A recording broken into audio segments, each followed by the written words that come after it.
여호와께서 집을 세우지 아니하시면 세우는 자의 수고가 헛되며 여호와께서 성을 지키지 아니하시면 파수꾼의 깨어 있음이 헛되도다. 너희가 일찍이 일어나고 늦게 누우며 수고의 떡을 먹음이 헛되도다. 그러므로 여호와께서 그의 사랑하시는 자에게는 잠을 주시는도다. 아멘. 제가 어렸을 때만 해도 텔레비전에서 9시 뉴스를 시작하기 전에 착한 어린이는 일찍 자고 일찍 일어나야 됩니다. 라는 멘트가 나왔어요.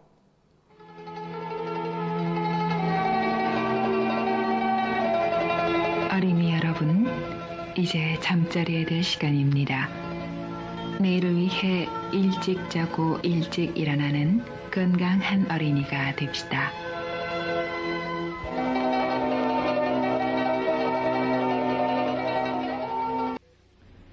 정확한 오리엔트 시계가 곧 9시를 알려드리겠습니다.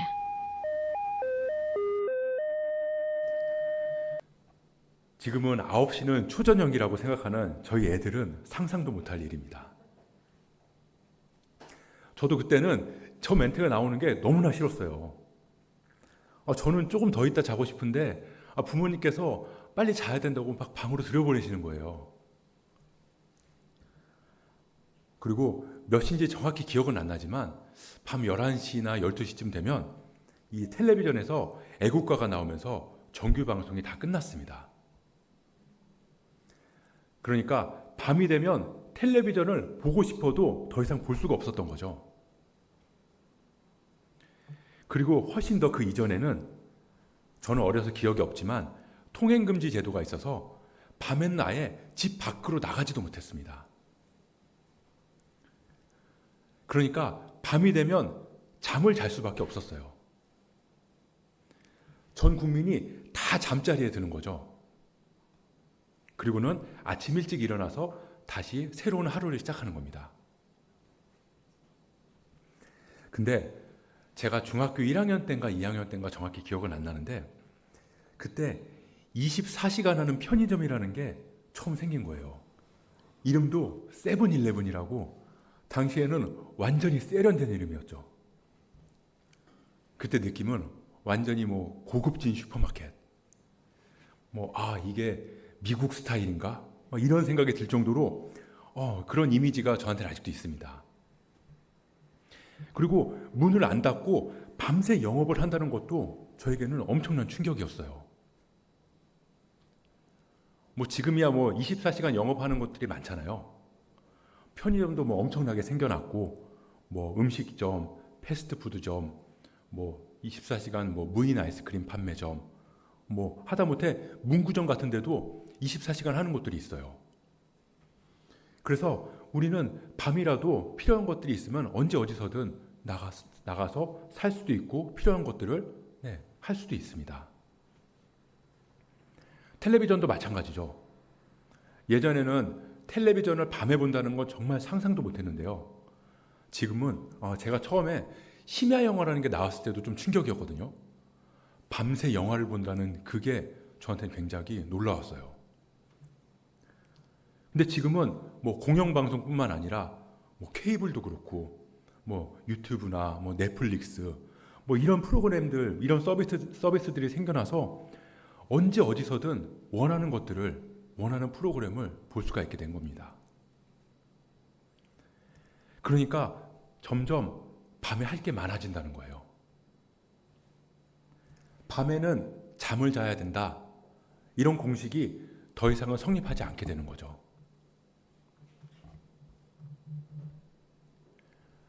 오늘은 일상의 예배, 오늘이라는 예배의 마지막입니다. 지난 10주간 우리가 살아가는 하루가 우리의 예배의 모습을 담고 있다. 그래서 하루의 순간순간마다 우리는 하나님을 예배하면서 살아갈 수 있다라는 걸 살펴봤습니다. 순서대로 보면 이렇죠. 아침에 잠에서 깨어나면서 부스스한 모습, 그 있는 모습 그대로 그 자체로 우리는 하나님의 사랑을 받는 사람이라는 걸 깨닫고요. 그리고 어지러진 이부자리를 정돈하면서 혼돈과 공허함 속에서 세상을 창조하신 하나님을 묵상하고, 그리고 세수하고 이를 닦으면서 우리를 영으로뿐만 아니라 육신으로 지으신 하나님의 섭리를 기억하고, 그리고 열쇠를 분실하는 것처럼 우리의 감정을 흔들리게 하는 상황들, 그리고 음식을 먹으면서 우리의 밥이 되어주신 주님을 기억하고, 부부싸움 가운데 그리고 단조로운 일상의 반복 속에서 또 막히는 길 위에서 그리고 커피나 차를 마시는 행복한 시간들 가운데서 우리는 하나님을 예배하는 삶을 살아갈 수 있다. 그걸 살펴봤습니다. 그리고 오늘은 그 마지막으로 잠을 통해서 주시는 하나님의 우리를 향한 메시지를 나눠보려고 합니다. 오늘 우리가 함께 읽은 시편 말씀은 우리의 잠이 하나님과 관계가 있다는 걸 보여주고 있어요. 잠이 우리의 영성과 관련이 있다는 거죠.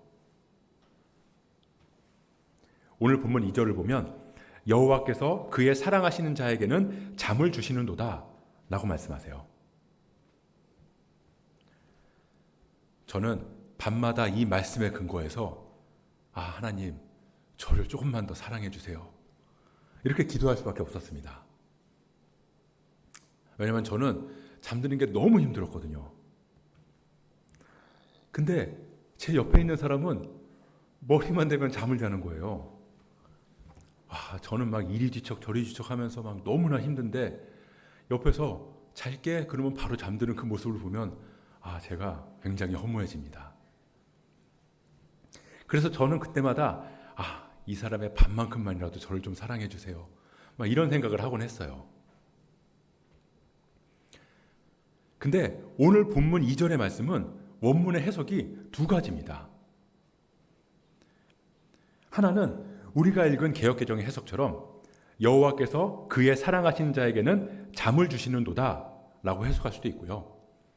또 하나는 세번역의 해석처럼 진실로 주님께서는 사랑하시는 사람에게는 그가 잠을 자는 동안에도 복을 주신다 라고 해석하기도 합니다. 그러니까 어떤 식으로 해석이 되든 잠을 주시는 분도 하나님이시고 잠을 자는 동안 복을 주시는 분도 하나님이시라는 거죠. 한마디로 말해서 잠은 하나님과 관련이 있다는 거예요. 잠이 갖고 있는 신학적인 메시지가 있다는 겁니다. 잠은 우리의 유한성을 인정하는 행위라고 할 수 있습니다. 이 잠을 안 자고는 살 수 있는 사람이 없잖아요. 아무리 체력이 좋고 아무리 젊고 아무리 건강하다고 해도 사람은 잠을 안 잘 수가 없어요. 그러니까 잠을 잔다는 건 우리가 유한하다는 사실을 깨닫는 시간이라는 겁니다. 근데 하나님은 어떤가요? 시편 121편, 우리가 너무나 잘 아는 말씀인데요. 시편 121편 3절하고 4절을 한번 보겠습니다. 여호와께서 너를 실족하지 아니하게 하시며 너를 지키시는 이가 졸지 아니하시리로다. 이스라엘을 지키시는 이는 졸지도 아니하시고 주무시지도 아니하시리로다. 하나님은 졸지도 않으시고 주무시지도 않으신다.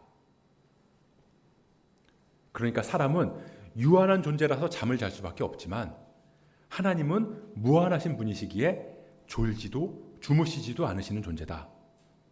이런 고백인 거죠. 하나님의 무한하심, 우리의 유한함, 그게 잠이 갖고 있는 신학적인 메시지예요. 근데 잠이 없으신 하나님께서 왜 당신의 형상대로 만드신 사람한테는 잠을 주셨는가?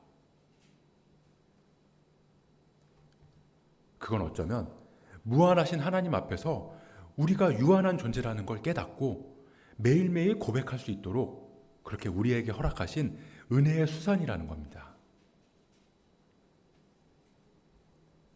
그래서 잠을 잔다는 건 우리의 신앙의 표현이기도 해요. 우리 시편 3편을 한번 볼까요? 시편 3편 5절.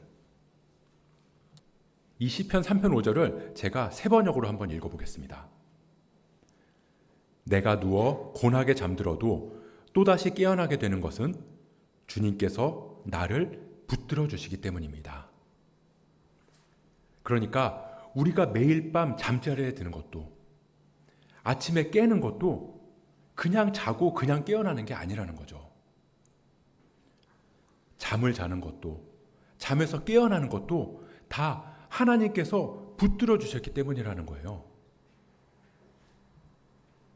유한한 우리가 무한하신 하나님 앞에서 우리의 유한함을 고백함으로 잠자리에 들 때, 그때 졸지도 않으시고 주무시지도 않으시는 그 하나님께서 우리를 그 권능의 손으로 꽉 붙들고 계신다는 겁니다. 그러니까 잠자리에 드는 것 자체가 하나님의 은혜 안에 머무르는 행위인 거죠. 그 하나님의 은혜를 고백하는 우리의 신앙이 있을 때 우리는 편한 마음으로 잠자리에 들 수 있다는 겁니다. 제가 우스갯소리로 제 아내한테 자주 하는 말이 있어요. 약 하나만 먹으면 잠 안 자도 되는 그런 약이 개발되면 정말 좋겠다. 이게 말도 안 되는 얘기라는 건 알지만 그런 얘기를 하는 이유가 뭐냐면요. 제가 시간이 부족하다고 느끼기 때문이에요. 그러니까 해야 할 일은 많은데 시간이 부족하다는 거죠. 뭐 지금도 그런 말이 있는지는 모르겠지만 예전에는 사당오락이라는 말이 있었잖아요. 입시를 준비할 때 4시간 자면 붙고 5시간 자면 떨어진다. 뭐 지금 생각해보면 그게 좀 말도 안 되는 얘기인 것 같긴 하지만 그 말을 살펴보면 이런 거죠. 그러니까 우리는 시간이 부족하다. 그러면 시간을 낼 수 있는 가장 좋은 방법이 잠을 줄이는 거라고 제일 먼저 생각한다는 겁니다. 그러니까 사당오락이라는 말은 있어도 뭐 2당 3락, 뭐 2끼 먹으면 붓고 3끼 먹으면 떨어진다. 뭐 아니면 1당 2락, 뭐 하루에 한 번 씻으면 붓고 2번 씻으면 떨어진다. 이런 말은 없잖아요. 분명히 밥 먹는 것도 씻는 것도 다 시간이 걸리는데 우리는 그런 말을 하지 않는다는 거죠. 그냥 잠을 줄이는 게 가장 현명하다고 생각한다는 겁니다. 왜 그럴까요? 왜 사람들 사이에서는 잠을 푹 자면 게으르고 잠을 줄이면서 공부하고 잠을 줄이면서 일하면 부지런하다. 이런 인식이 생기게 된 걸까요? 어떻게 보면 우리가 우리 힘으로, 우리 능력으로 세상을 살아간다고 믿기 때문이 아닐까 싶어요. 내가 열심히 해서 무언가를 이룰 수 있고 또 내 노력으로 내 삶을 이끌어갈 수 있다고 생각한다는 거죠. 그러니까 한마디로 유한함을 인정하고 싶지 않은 겁니다. 그러니까 우리의 유한함을 고백하는 그 잠을 정복함으로써 그 유한함을 넘고 싶은 거예요. 그래서 한계는 없다. 한계를 뛰어넘어라. 커피를 마시고 에너지 드링크까지 마시면서까지 그렇게 잠을 극복해서 무한해지고 싶은 마음이 우리 안에는 있다는 말입니다. 이 잠이 무한하신 하나님 앞에서 우리의 유한함을 인정하고 그렇게 고백하는 거라는 거. 그거 저는 이미 알고 있었지만 다시 한번 깨달았어요. 내가 정말 믿음이 없구나. 하나님 앞에 맡기지 못하고 내 힘과 노력을 의지하고 있었구나. 잠 안 자는 약타령이나 하고 있고 그런 모습이 얼마나 비신앙적인 모습이었나. 제가 사실 이 말씀을 준비하면서 많이 회개했습니다. 그래서 제가 잠을 쉽게 못 드는 이유를 생각해 보니까 그거더라고요. 물론 제가 선천적으로 좀 예민하긴 해요. 그리고 커피를 마셔도 조금만 마셔도 잠이 못 드는 뭐 그런 건 있긴 하지만 뭐 그런 것보다 제가 생각해 보니까 걱정이 많더라고요. 그리고 완벽하게 하고 싶은 마음도 있어요. 또 그렇다고 완벽한 건 또 아니에요. 맨날 허술하고 빈틈 있고 실수수성이고. 근데 그래도 마음만은 완벽하고 싶으니까 어떻게든 그 간격을 메우려고 하고, 그러다 보니까 시간이 많이 걸리고, 또 그러니까 걱정이 많아지는 것 같더라고요. 그래서 늘 시간이 부족하고, 그래서 늘 잠자는 시간이 아깝고, 그러니까 늘 그나마 자는 시간마저도 걱정하느라고 잠 못 들고. 그래서 제가 깨닫고 결단했다는 겁니다. 유한한 내가 할 수 있는 일에는 한계가 있고, 그래서 나는 잘 수밖에 없고, 그렇게 무한하신 하나님께 내 삶을 맡길 수밖에 없다는 게, 그 믿음이 있을 때 그만큼 편안하게 잠자리에 들 수 있구나, 깊은 잠을 잘 수 있구나. 내가 기를 쓰고 목회하겠다고 해서 완벽해지는 것도 아닌데, 오히려 내가 유한하다는 걸 제대로 받아들이지 않으면 내 몸도 망가지고 내 마음도 망가지고, 그러면 오히려 나로 인해서 주님이 이끄시는 이 교회가 어려워질 수도 있겠구나.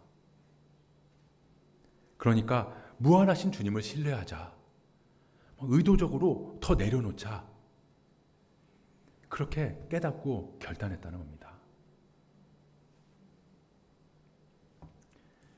우리가 우리의 신앙을 고백하고 그 고백대로 살아가려고 노력하는 게, 그게 영성훈련이잖아요.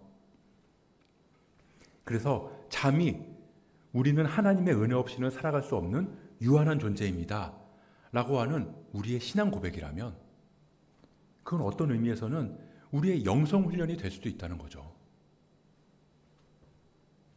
우리가 잠자는 동안에 아무것도 할 수 없잖아요.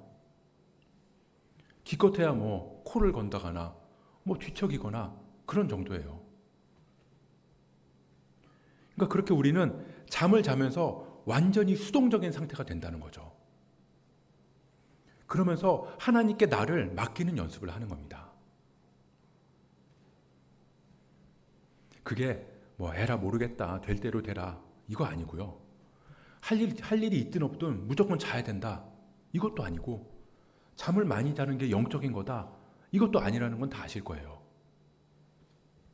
그런 게 아니라 내가 내 힘으로 내 삶의 주인이 되어서 살아가려고 하는 그 마음을 의도적으로, 의식적으로 내려놓고 하나님께 나를 온전히 맡기는 연습을 하자는 겁니다.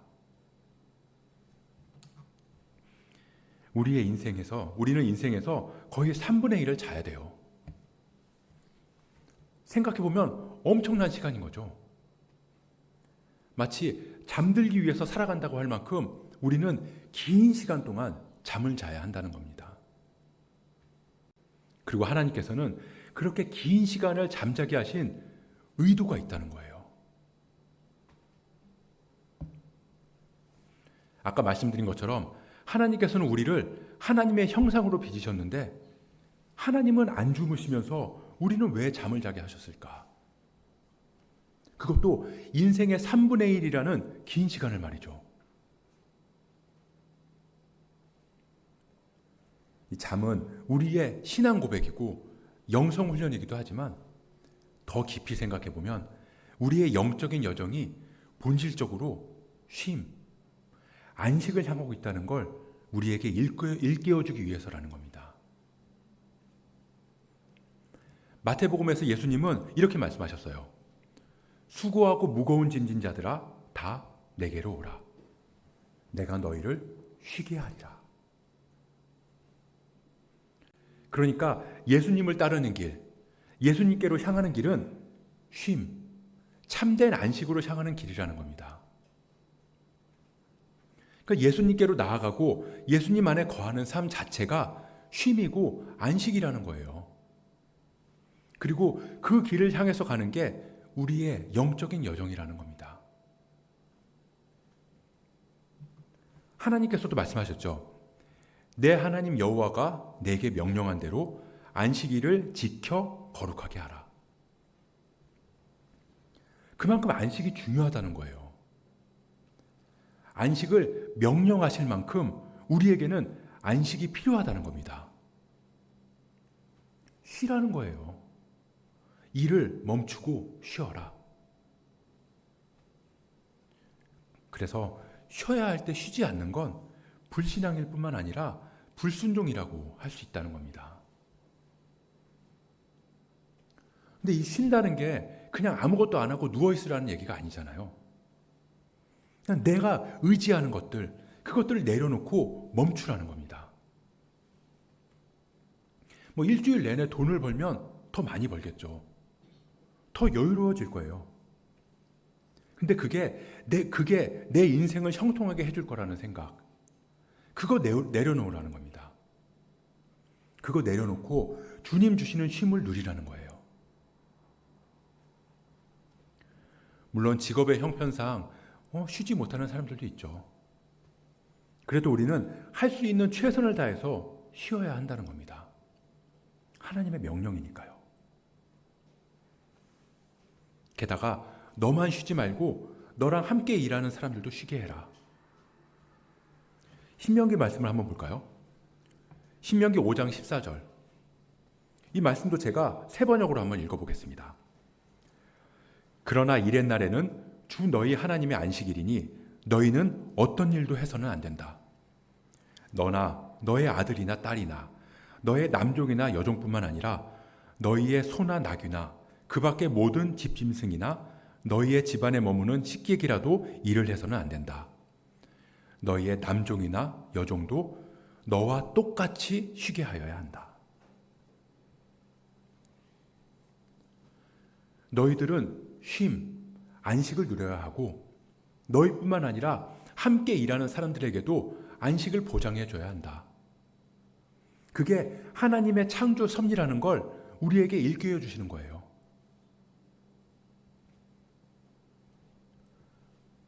그런 안식일을 예수님이 이 땅에 오신 이후에 예수님이 부활하신 주일로 대체하면서 교회가 주일을 지키기 시작한 거죠.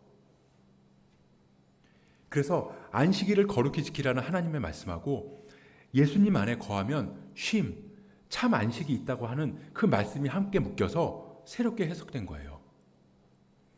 그래서 교회가 안식의 규칙을 주일의 규칙으로 새롭게 고백하게 된 겁니다. 그렇다고 한다면 주일의 본질 안에는 하나님을 예배하고 공동체가 함께 모여서 예수님을 기념하는 것과 더불어서 안식이 담겨 있다는 걸 볼 수 있다는 겁니다. 그러니까 주일에는 쉼이 있어야 하는 거예요. 저는 예전에 주일이 정말 힘들었거든요. 주일날 교회를 간다는 자체가 너무나 힘들었어요. 뭐 지금 생각하면 좀 부끄럽지만, 그러니까 예배 끝나고 친구들하고 논다. 사실 그거 말고는 제가 주일날 교회에 가는 의미를 찾을 수가 없었습니다. 근데 그거 하나 보고 교회 갔던 것 같아요. 근데 제가 하나님을 만나고 나니까 교회가 너무너무 가고 싶은 거예요. 빨리 주일이 왔으면 좋겠고 빨리 예배 드리러 갔으면 좋겠고 막 그렇게 되더라고요. 그래서 주일이면 하루 종일 교회에 있었어요. 애들은 막 유년모실 같은 데서 막 뛰어다니고, 그리고 저희는 뭐 카페에서 커피도 마시고 사람들도 만나고, 그러니까 뭐 특별한 일이 없을 때는 거의 주일에 하루 종일 교회에 있었습니다. 그냥 교회가 쉬는 곳이었어요. 그냥 앉아서 쉬기도 하고 책도 읽고 사람들도 만나고 그냥 즐거운 곳이었죠. 그렇게 우리가 성경적으로 주일을 지키려면 물론 우리는 예배도 드리고 모임도 하고 봉사도 할 수 있지만 무엇보다도 주일에는 쉼이 있어야 한다는 겁니다. 우리가 예배할 때 주님 앞으로 나아간다고 고백하잖아요. 그리고 그 주님께서는 나에게 오면 쉬게 하리라 라고 하셨다. 그러면 우리의 주일, 우리의 예배는 참된 안식과 쉼이 있어야 한다는 거죠. 근데 우리는 그러지 못할 때가 많이 있다는 겁니다. 예배는 나를 맡기는 거예요, 하나님께. 은혜는 주어지는 거잖아요. 우리가 찬양하면서 하나님의 이름을 높이고 기도하고 나면 우리는 하나님께서 예배를 통해서 주시는 은혜를 기다리는 거예요. 그래서 예배가 잠이랑 닮아 있다는 겁니다. 내가 내 힘으로 하나님의 은혜를 얻어내는 게 아님을 고백하는 것처럼, 그러면서 하나님 주시는 은혜를 잠잠히 기다림으로 안식으로 향해 가는 것처럼, 이렇게 내가 내 힘과 능력으로 오늘 하루를 살아내는 게 아님을 고백하면서 하나님의 은혜 안에서 잠잠히 하나님 주시는 쉼과 안식을 누리는 것. 그래서 예배랑 잠은 둘 다 은혜의 통로라고 할 수 있다는 거죠. 그리고 예배랑 잠 둘 다 우리의 약점을 노출한다는 면에서 닮아 있어요. 우리는 한계가 있다. 우리는 유한하다. 우리는 우리 힘으로 우리의 인생을 이끌어갈 수도, 우리의 힘으로 구원에 이를 수도 없는 죄인이다. 그 약점을 하나님 앞에 노출할 때 하나님께서는 예배를 통해, 그리고 잠을 통해서 우리를 회복시켜 주시는 거죠. 그래서 세상 사람들이 보면 우리가 드리는 예배는 무기력하고 무의미한 시간이에요. 우리가 잠을 자는 것도 게으르고 극복해야 될 시간이라고요. 근데 우리는 하나님의 능력을 인정하고 하나님의 무한하심을 고백하기 때문에 예배를 통해서, 그리고 잠을 통해서 우리를 하나님께 맡기고 우리를 회복시키고 살아나게 하시는 그 능력을 기대하는 겁니다. 그래서 우리가 잠잘 수 있는 믿음, 그 믿음을 갖는 사람이 되었으면 좋겠어요. 저부터 그 믿음을 회복해야 되고, 여러분들도 그랬으면 좋겠습니다. 우리는 주일 예배랑 일상의 예배가 연결되어 있는 걸 보면서 우리의 오늘이라는 하루가 얼마나 영적인 의미가 큰가를 살펴봤습니다. 아침에 눈 뜨고 일어나는 순간부터 저녁에 누워서 잠자리에 드는 순간까지, 그런 우리의 인생, 우리의 하루하루는 영적인 발걸음이고 참된 안식을 향한 여정입니다. 하나님께서 우리를 사랑하는 자로 부르셨잖아요. 그러므로 여호와께서 그의 사랑하시는 자에게 잠을 주시는도다. 그런 우리가 함께 모여서 하나님을 찬양하고 주님 안에 거하면서 주님과의 친밀한 사귐을 누리는 주일 예배를 드리는 것처럼, 우리의 일상의 순간을 통해서도 하나님을 높이고 하나님과 동행하는 예배자로 설 수 있는 저와 여러분 되시길 주님의 이름으로 축복합니다.